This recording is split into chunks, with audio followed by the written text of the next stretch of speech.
যারা উচ্ছে খেতে চায় না এভাবে একবার বানিয়ে দেখুন, খেতে কিন্তু দুর্দান্ত হবে। প্রথমে অল্প একটু নুন দিয়ে উচ্ছেগুলো সেদ্ধ করে নেব। পুরোপুরি সেদ্ধ করব না, 50% করে নেব। উচ্ছে সেদ্ধ হয়ে গেছে, এগুলো তুলে নিলাম। তারপর অল্প একটু সর্ষের তেল গরম করে এক মুঠো বাদাম ভেজে তুলে নিলাম।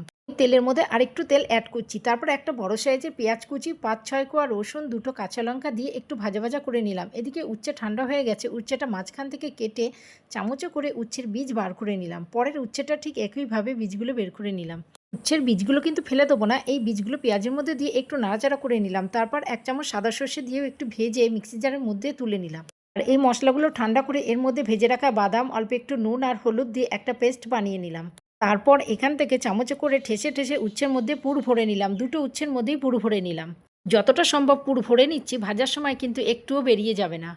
আর সর্ষের তেল গরম করে পুর ভরা উচ্ছে ছেড়ে দিয়ে সময় ধরে উচ্ছেগুলো ভাজতে হবে। কি অসম্ভব খেতে, একবার করে দেখুন, আশা করি আপনাদের খুব ভালো লাগবে।